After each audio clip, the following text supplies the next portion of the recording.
Hey everyone, how's it going? Grizzly Bear here with the third and final part of the 5,000 subscribers Q&A. Once again, thank you guys for all of your questions, all of your support. It's been great. I've had a lot of fun making these videos. What you have in the background is some gameplay from my good buddy Scott. He really came through for me. I accidentally deleted the rest of that MVM gameplay, so I apologize if you were wanting to see the last wave. I don't have it, but Scott pulled through. He got me some gameplay because I did not have any. And that's what's in the background. So thank you to Scott. Big shout out to that guy. If you guys don't know about him, check out his channel in the description. And yes, so let's just go ahead and hop right into it. First question comes from Ethanizer9. How did you come up with your name? And I've talked about this before, but let me just run through it real quick. So my friend and I were on our way back from a concert, and we were rapping to Eminem. It was not an Eminem concert, but we had Eminem going. So he was rapping, he was doing his thing, and then he says, "Oh, Grizzly Berry!" And he like pointed at me, and it was like my time to rap. And I just thought that was really funny. So I kind of stuck with it ever since, and that's kind of been the name. Next question comes from Soap, and he says, "How did you become friends with Scott Ja or Uncle Dane?" And I'm actually going to be covering a few questions here. I got another one from Scoot, which asks me about Muselk and Stapler, and then I've got another one from Box CEO, who talks about Freddy, G, and Array 7. So I'm just going to kind of condense all that as much as I can. Let's start with Stapler.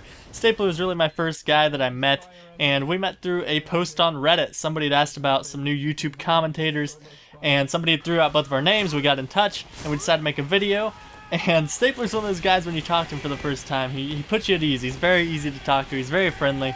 So I think after our first video, we were pretty much friends, and we've been friends ever since. So the next guy I really met was Scott Ja, and Scott actually contacted me. He reached out to me when I was first starting off, and I didn't even know who he was at the time. But he reached out to me when I probably had less than 500 subscribers, and we just started talking, and then, you know, me, him, and Stapler started talking. And Scott was really the link to the rest of the YouTube community, I guess. We decided we were going to do an MVM with YouTubers thing, and Scott was inviting people, so he invited Freddy, G, and Array 7. That's how I first met those guys. And then we were looking for a sixth person, and it was between Uncle Dane and Stapler. And Uncle Dane just happened to get back with us before Stapler did. So that's kind of how that happened. That's how I met Uncle Dane. That's how I met everybody. It was really through Scott and the MVM video that we started off making. Next question comes from Roslyn. Have you met any of your fans in real life? No, I have not. For a few reasons. I haven't really tried to. I haven't been looking for them. And if I'm not looking for them, you know, it's going to be pretty hard to find. I only have about 6,000 right now, so it's going to be pretty difficult to just bump into somebody on the street. Next question comes from Opal. What inspired you to start making Team Fortress 2 videos? So, video game commentary is something I always wanted to do. I first started getting into commentaries with Call of Duty. I was watching those guys, and that led me to want to make some Call of Duty commentaries, but I never got around to it. I didn't really own a console for that or a capture card, so that was kind of out of the thing, and I was like, well, Team Fortress 2 is a game I play. Maybe I could do something for that, and I looked up. I saw Star was making commentaries, and found Germa a little bit later after that, and then I put it off because I didn't think my computer would be good enough for it, and then one day I finally just decided to go for it, and the rest is history, I suppose. Next question comes from Steve4Reeve. Do you have any tips for someone trying to become popular on YouTube? I have a few tips for somebody who's trying to make YouTube videos. I don't have a lot of tips for somebody trying to be popular. I think the thing I can say is make sure you're enjoying it. I think that's really important. Make sure you make content that you believe in, content that you want to watch. I think that's really one of the easiest ways to know what you're going to be doing is, would I watch this? Would I want to see this? And if you watch your video and you can't make it more than like 10-15 seconds in, why would anybody else want to? So I think that's pretty important to believe in your content, make good content. And sometimes that's difficult. Sometimes people don't want the content that you want to make. So if you're just trying to become popular, you know, try and see what people are watching and try and emulate that. But just, you know, I think the most important thing is to try and enjoy it, because it's okay if you're just trying to do it for money or you're trying to be popular. I mean, that's fine. I'm not going to say that's the wrong way to go about doing it. But if you're going to be doing that, it's a lot easier if you enjoy it, because it is going to be a grind. It is going to take a while to get to a point where you are pulling in viewers and subscribers. So, yeah, just enjoy what you're doing. Make content you believe in. Next question comes from a Spicy Meme Wizard. In your calm opinion, who's your better friend, Dane, Muselk, or Stapler? In my very calm opinion here, I would say my best friend out of all those people would be Stapler. That was my calm voice, I guess. But Stapler definitely my best friend out of those guys. No offense to the other two. I've just known Stapler for a long time, and like I said, when you talk to the guy, he's really easy to talk to. He's really friendly.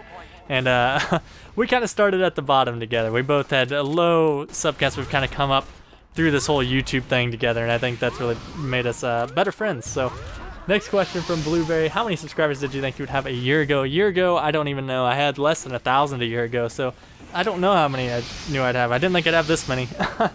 Next question comes from a friend. How did you put together that heavy outro for your videos? The actual voice actor Gary Schwartz did those lines for me, if that's what you're talking about. He had a crowdfunding campaign he was doing. If you donated a certain amount, he would do some voice lines for you. I had him do that for me, and I think it was one of the better investments I've made. So yeah, the actual guy who voiced the heavy did that for me, and I think it turned out really well. Next question comes from Waffle. What was your reasoning for starting YouTube? Was there something going on in your life at your time? What drove you to keep on going? I less than 3 you. Thank you. That's really nice of you to say. But what was my reason for starting YouTube? My reason, I talked about it, I was really into commentaries. I feel like I could try and be entertaining. So I just went for it, I guess. And was there something going on in my life at the time? No, I think maybe the reason for starting it is there wasn't anything going on in my life, and I didn't really have any projects, didn't really have any hobbies, and YouTube was kind of a way to create things, and I think I really enjoyed doing that. So I think YouTube was kind of an outlet for me when I didn't have a whole lot going on in my life. What drove me to keep on going? I would say you guys, the comments, the nice things you guys have to say, that sort of stuff is what really keeps me going more than anything else. It's not about the views, it's not about the subscribers, it's about you guys and what you say to me. So I appreciate all the nice comments that you guys always leave behind. It's just really encouraging. It helps me keep on keeping on, Next question comes from Swiss Solution. Why did you start YouTube? What your parents say to YouTube? What say your parents to YouTube? My parents, my mother, she doesn't really keep in track of it. My father doesn't really either. But I kind of keep them up to date. My dad always asks me how many followers I have now. He's always excited to hear that. But as far as content, they don't really know what I do. They don't really understand YouTube. They don't understand gaming commentaries. So they're pretty supportive of it. But they definitely don't watch my stuff. Next question comes from Merc Money. Congratulations on the 5,000 subscribers. Why did you decide to remake your first commentary? P.S. You look totally different after the haircut and shaving. Why did I decide to remake my first commentary? Basically, I just wanted to kind of see the growth, see how much I've improved, and show you guys the difference that a year and a half makes. When I first made that video, I sounded almost depressed, and at the time I wasn't depressed. I felt like that was a really good video, and I just wanted to kind of prove to myself that I have gotten a lot better and that I have improved. So I think that was kind of important to me to see that, and I thought it'd kind of be a cool thing to revisit. So I hope you guys enjoyed watching the first commentary over. If you've been around since the very beginning, maybe it brought back some memories of the young Grizzly Berry. Next question comes from Party Poison. Are you happy with your YouTube career to date? Are you going to try and make more gaming videos and maybe have YouTube as a permanent job in the near future if it grows?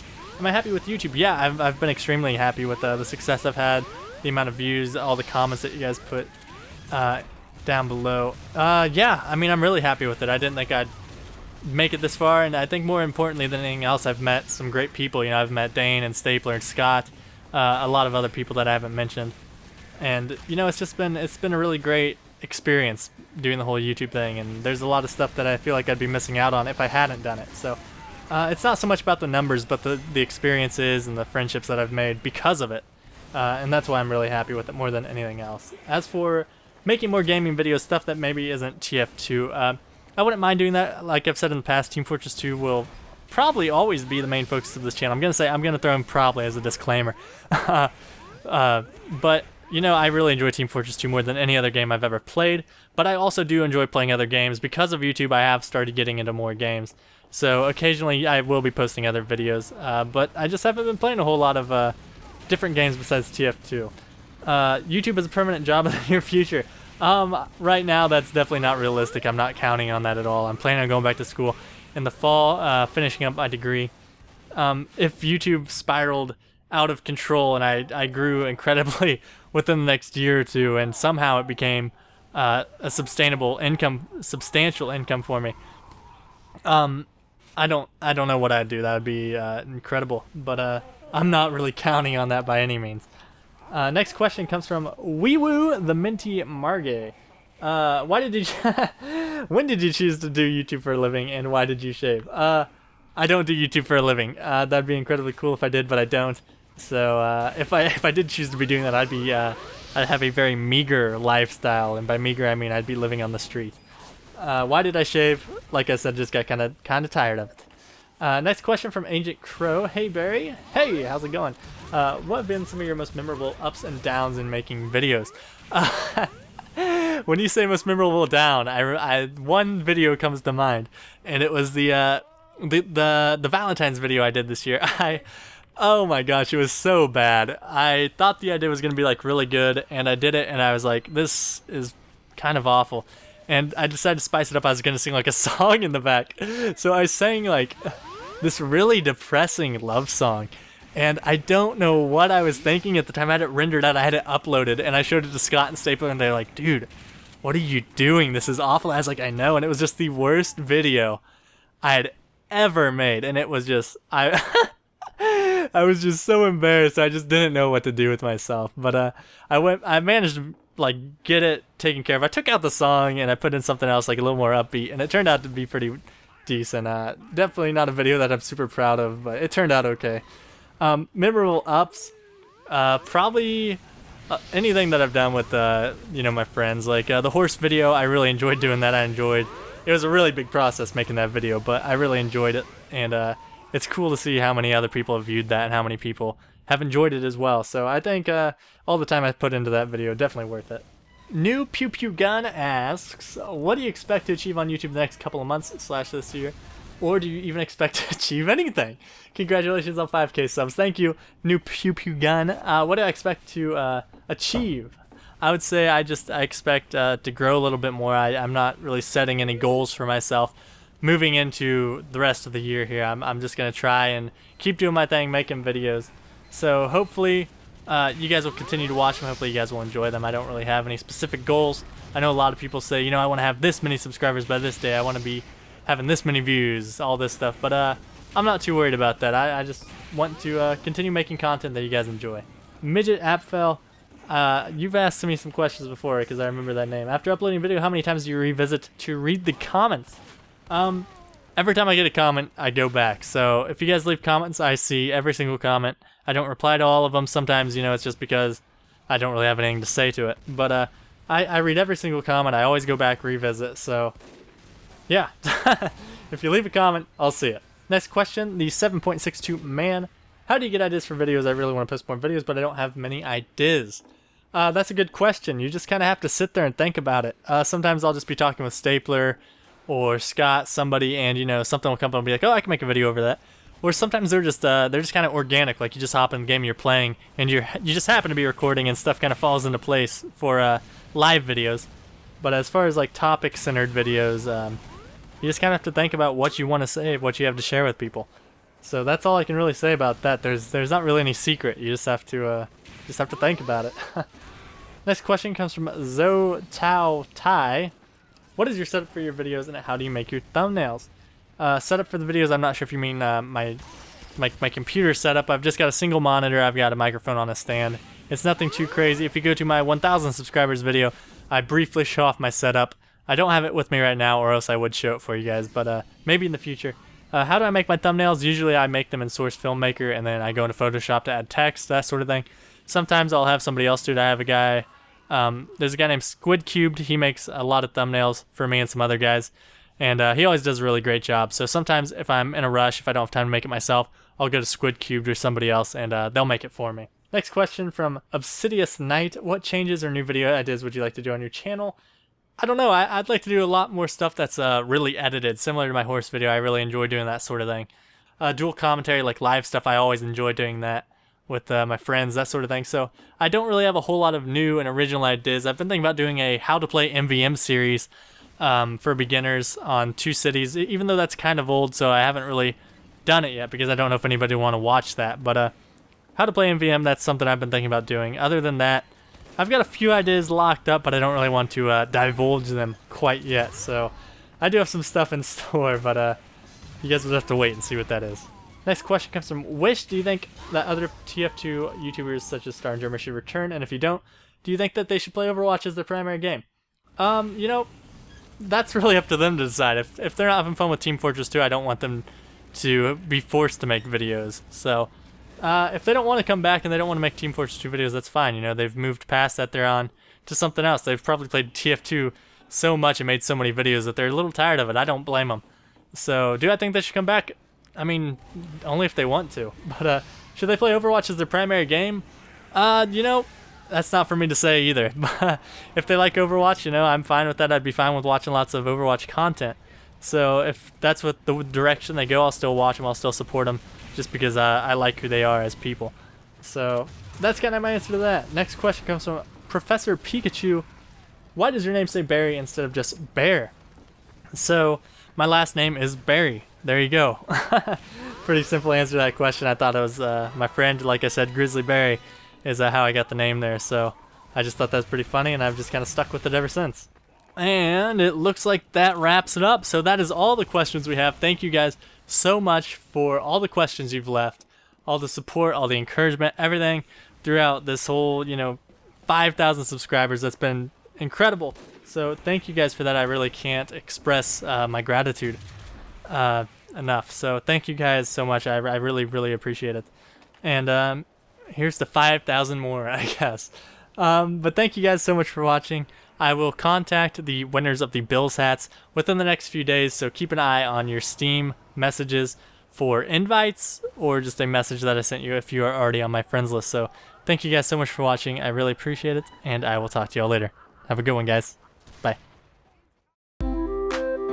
This is Heavy Weapons Guy. Thank you for watching Grizzly Berry.